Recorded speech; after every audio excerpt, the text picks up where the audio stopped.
Not having enough energy sucks. It really does. Because if you don't have energy, you can't get anything done. Your mood starts to plummet and life just starts to feel so blah. This is how we enter states of losing motivation, feeling hopeless. And so your energy is your most important currency. And when you can really understand the things that are sucking your energy and cut them out or optimize them, it's going to completely change the game for you. And that's what we're going to talk about today. I got my handy dandy list here. We're going to talk about the 5 things that quietly suck your energy. Even if you're healthy, even if you feel like you're doing everything right, because I am telling you right now, I can already know, and by looking at this, that there are some of these things that you are not aware of that are sucking your energy up on an everyday basis. And by the end of this video, stay till the end so you can watch all of the 5 things. You're not going to look at your life the same way anymore because you're finally going to be aware of these soul sucking things. So share this video with your friends, with your family, because life is just so much more beautiful when you have energy and you're feeling good. If you're new to this channel, my name is Dr. Bisleen. I'm a naturopathic doctor, and I help people rise into their most energized, calm, and confident selves naturally. And I'm basically your mental wellness doctor. When that being said, let's get into it. So the number one thing that is quietly sucking your energy away is constant stimulation. We live in a world where we are constantly stimulated all the time. You're constantly doing something, listening to something, watching something. And what starts to happen is that if you're constantly going to be in this overstimulated state, your body is always going to be stressed out. And your body's always going to be the stress state. And when I'm specifically talking about the stress state, I'm referring to your nervous system. So, 2 main areas of your nervous system you need to be aware of. There's the stress state, which is the sympathetic nervous system state. And on the opposite end, you have the parasympathetic nervous system state, which is your resting and digesting and your calm state. When you are in the stress state, everything in your body tightens and speeds up. When you're in the parasympathetic state, everything in your body loosens and relaxes and it slows down. And it's in that state that your brain is able to have higher order thinking thoughts like, what version of myself am I showing up as? Let me think positively. Let me try to think of different ways to look at this situation. But if you're constantly going to be in that sympathetic, overstimulated, stressed out state, your brain is going to be in survival mode. And when your brain is in survival mode, your brain isn't thinking about how to be positive, how to be the highest version of ourselves. Your brain is literally just like, we need to survive and we need to do everything in our power to survive. And when you're in that state, you're on automatic. You're just doing the motions of life. How many days have you had where you just look back at it and you're just like, what was that? I felt like I had no control. I set out to do one thing, but the whole day derailed me and took me to a whole other direction. And I didn't get any of the stuff that I actually wanted to get done. How many times has that happened? When you've just gone through the motions of everything. And overstimulation is one of the keys to that causes you to just go through the motions and keeps you in the stress state. A healthy nervous system isn't one that's in the relaxed state all day long. A healthy nervous system is one that gets into the stress state, then it comes down. Then it gets into the stress state, then it comes down. Then it gets into the stress state, and then it comes down. That's a healthy nervous system. What happens to a lot of us is that we get into the stress state and then we stay in the stress state all day long. And the reason for that is if we don't give our nervous system space through stillness, through silence, through slowing down, there's no opportunity for it to come down. So you stay in that stress state all day long. So if you're going to constantly keep yourself overstimulated by, you always feel like you need to listen to music or do something, or your schedule is just jam packed, it's go, go, go, go, go, go, and there's no space to just like do nothing even for a couple of minutes, or if you feel like you're constantly needing to be watching something, it creates such a big disconnect from your mind and your body. And this disconnect from your mind and your body is what keeps you in that stress state and keeps your nervous system in the sympathetic state. So that sucks your energy at the end of the day. One of the reasons why so many of us feel so exhausted by the end of the day, and I see it in my practice all the time, is because we don't give our nervous system any state to slow down. So what ends up happening is that your nervous system ends up being in the stress state all day long and then you crash because your nervous system can't be in a stress state forever. It needs to come down at some point, even if it's forcefully. And this is why, we end up going home and having fights with our partners and our kids because we just feel like we have no energy left over for them because we've been in that stressed out, stimulated state all day long. And so, how do you kind of course correct this? This looks like literally scheduling in moments of silence and stillness during the day. I will do meditations throughout the day and do breathing exercises. I will go on slow walks during the day. When I have a break, I'll avoid scrolling on my phone instead. Sometimes I'll just sit there and be. Because if we fill every single moment with something, your nervous system doesn't have the opportunity to come down. So, very, very important to realize and understand. Number two thing that is silently sucking your energy are negative people. Your brain will literally start to mirror the people around you. And if you're constantly around negative people, so people that are complaining, people that are always talking about everything that's wrong with them and their life, and they're just constantly talking about all the bad, your brain picks up on that energy. I cannot emphasize to you the importance of being mindful about who you spend time with. Whenever I am looking and making new friends or spending time with people, I'm always reflecting on how I feel after I hang out with them. If after I hang out with someone, I feel like my energy is low, I feel extremely drained, I feel just overall bad, I'm just like, this is not a person that I want to spend time with. And I'll give people a couple of chances and I'll really tune into my nervous system and see how my nervous system feels around them because I have spent years cultivating a really incredible mind body connection. So it's like I can literally note right away when something or someone doesn't feel right in my body. And I'm just like, nope, don't want to hang out with them again. And so be mindful of that because your brain is picking up on all these things.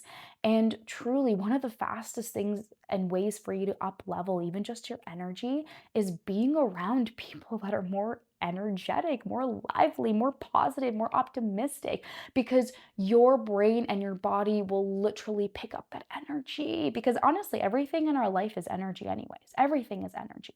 And if you're going to choose to be around people that are going to drain that, you will notice that in your life. I remember when I was struggling with my mental health in my early 20s, so I struggled with depression and with anxiety.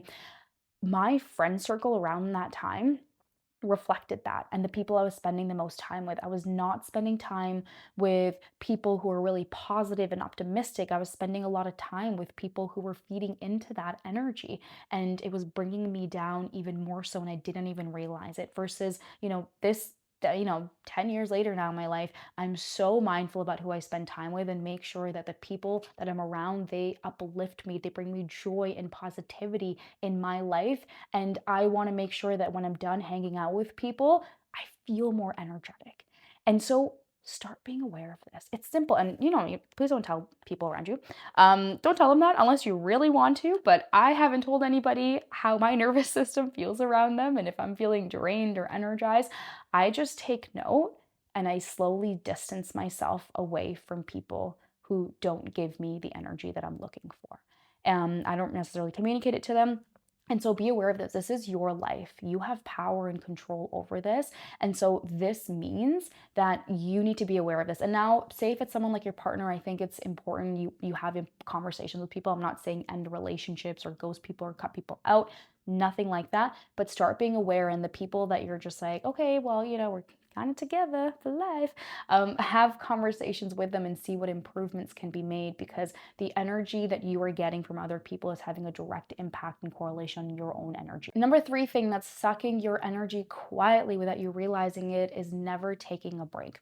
What I want to emphasize here is that pushing through fatigue and tiredness doesn't make you stronger or better or faster. It actually slows you down.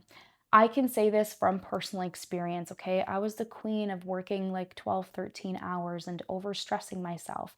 And it has taken me a very, very, very long time to get out of that mindset and space because really it led to misery, it led to burnout, it led to me living a life that was completely unaligned with myself and who I was. When I started to actually structure my day and have more breaks during the day, so that looks like me going on walks, that looks like me doing meditations, and that looks like me just having space for stillness and silence, it completely changed my productivity. It completely changed the way that I felt about my life and how I was showing up. And I started to just notice myself feeling so much better about the work that I was doing. And I noticed myself actually having way more energy. And I know it feels really hard. It feels really, really hard to sometimes give yourself permission to take a break because, this is where all of our limiting beliefs come up of just like, I'm not worthy or deserving, or I'll take a break when I do XYZ. I cannot begin to tell you the amount of conversations I would have in my head and be like, I can go pee after I finish this one thing. And I have to, even sometimes to this day, I have to catch that self-talk and be like, what do you mean you're gonna go pee after you finish work? You've been holding your bladder in for so long, like freaking go pee. Okay, the work will wait afterwards. We don't have to take care of our body's needs only after we've accomplished something. Like, take note of that self talk. Do you tell yourself, I can only eat after I do XYZ? And it's just like, no, we don't. Eating and taking care of our body's needs, it's not a reward. It's not a reward for doing something. It's something that you should be doing anyways. See, like it's really sneaky how all of this stuff comes up, especially when we are high achievers because we feel like we need to do XYZ and only then do we deserve to take care of our bodies. Not true at all. You should be taking care of your body first and just watch how easily everything else follows that. Number four thing that is quietly sucking your energy is making the wrong food choices and not eating your food properly. This is so funny. Literally last week, I had a visit with one of my patients, and he was just like, oh my God, you're teaching me how to eat. And I was like, yes, I am teaching you how to eat because you're not eating right and it's really affecting your digestive system. And we just had a whole laugh about it because we just talked about how like nobody teaches us these things and a lot of us don't even know how to eat properly. So when you are working during the day, you need to be so mindful and careful about your food choices. I do not compromise on my breakfast and my lunch. Ever, ever, ever, ever, ever. They are the two most important meals of my day. Dinner can be, kind of anything at some points, but breakfast and lunch, I do not compromise on. I always have a smoothie in the morning for breakfast, and then I have some form of a salad at lunch, and I always rotate between different recipes every single week. But that's the standard that I choose to follow for myself, and I do not compromise on this standard because if I do, I feel it right away. Right away, I feel it. And when I don't compromise on my standards, I have such incredible energy throughout the day. And what I need you to understand is that digestion is a very strenuous process on your body. It is very, very taxing on your body.